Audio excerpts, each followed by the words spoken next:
ይቅር የማይባል ኃጢአት እንዳለ ስንቶቻችሁ ታውቃላችሁ? ደብድበው ገርፈው በመስቀል የቸነከሩትን ሰዎች አባት ሆይ የሚያደርጉትን አያውቅምና ይቅር በላቸው ያለ አምላክ ይቅር አይለንም ብላችሁ ለምትጠይቁ በአብይ ጾም ንስሐ ገብታችሁ ሕይወታችሁን ኑሯችሁን ለማስተካከል ከእግዚአብሔር ጋር ያላችሁን ግንኙነት ለማጠንከር ያሰባችሁ እህቶች ወንድሞች ካላችሁ ይህ ቪዲዮ ለእናንተ ነው። ትምህርቱ ግን ለብዙ ሰዎች እንደሚጠቅማቸው እርግጠኛ ስለሆኑ ሼር፣ ኮፒ ሊንክ በማድረግ ኮመንት ላይ ንስሐ እያላችሁ ጻፉልኝ። መጽሐፍ ቅዱስ እንደዚህ ይላል፣ ኃጢአትን ለብዙ ጊዜ ደጋግሞ የሚሰራት ሰው በደለኛ ክፉም ነው ይላል።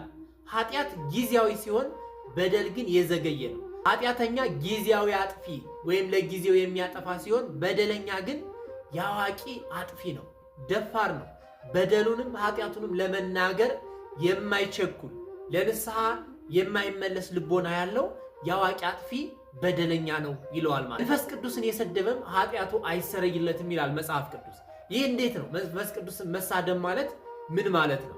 ኃጢአታችንን አምነን ለካህናት ተናግረን ቀኖናችንን ጨርሰን ጸሎት አስደርገን ፈጣሪን ይቅርታ ጠይቀን ቅዱስ ሥጋውና ክቡር ደሙን ብንቀበል እንዴት ይቅር አይለንም ብላችሁ ትጠይቁ ይሆናል።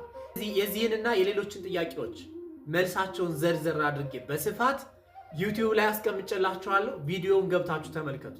እኔም ለዩቲዩብ አዲስ ስለሆንኩ ገብታችሁ ሰብስክራይብ በማድረግ ቪዲዮውን እስከ መጨረሻው ድረስ ተከታተሉት። እናንተ ትማሩበታላችሁ፣ ብዙ ነገር ታገኙበታላችሁ፣ እኔ የምጠቀምበታለሁ። ገብታችሁ ተመልከቱ።